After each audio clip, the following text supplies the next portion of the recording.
රංගන ශිල්පිනී දුෂ්‍යන මියුරංග කියන්නේ ලංකාවේ ඉන්න බොහෝ දෙනෙක් ආදරය කරන නිලියක්. ඉතින් ඇය නැවතත් බොහෝ දෙනාගේ කතා බහට ලක් වෙනවා. ඒ ඇය පසුගියදා පැවති රයිගම්ටලි සම්මාන උළෙලේ දිනක්ෂ ප්‍රියසාත් පරදවමින් ජනප්‍රියතම ටෙලිනාට්‍ය නිලියට හිමි සම්මානය දිනා ගැනීමත් සමග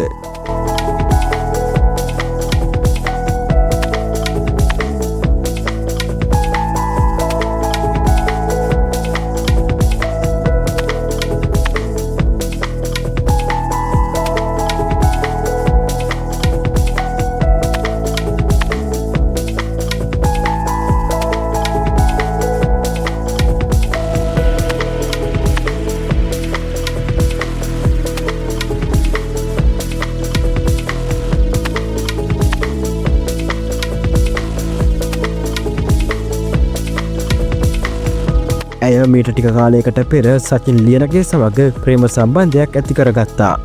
ඒ ප්‍රේම සම්බන්ධය බොහෝ දෙනාගේ කතා බහට ලක් වුණේ සචින්කන් එල්ලවන බලපෑම් මත දුෂේනිව ටෙලිනාට්‍යයකින් ප්‍රසිද්ධියම ඉවත් කිරීමත් සමග.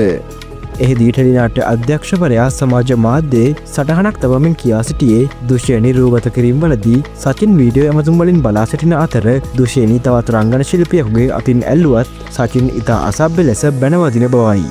මෙම සිද්ධිය සමාජ මාධ්‍යවල දැඩි ආන්දෝලනයක් ඇති කළ අතර ඉන් පසුවද දුෂේනි සචින් වෙනුවෙන් පෙනී සිටියා. නමුත් පසුගිය දිනවල සචින් දුෂේනිගෙන් වෙන් වී ඇති බවට කටකතා පැතිරුණද කිසිවෙකු විසින් එය තහවුරු කළේ නැහැ. නමුත් පසුගියදා දුෂේන මියුරංග විසින් ඇය තවදුරටත් පෙම්වතියක් නොවන බවත් සචින් සමග සම්බන්ධය නැවැත් වූ බවටත් තහවුරු කළේ මෙලෙසින්. දුෂේනිය පෙම්වතියක්ද දැන්?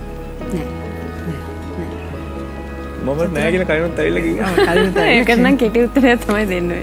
මෙවැනි කොසිප්ස් ඉදිරියටත් බලන්න සබස්ක්‍රයිබ් කර රැඳී සිටින්න අප සමග.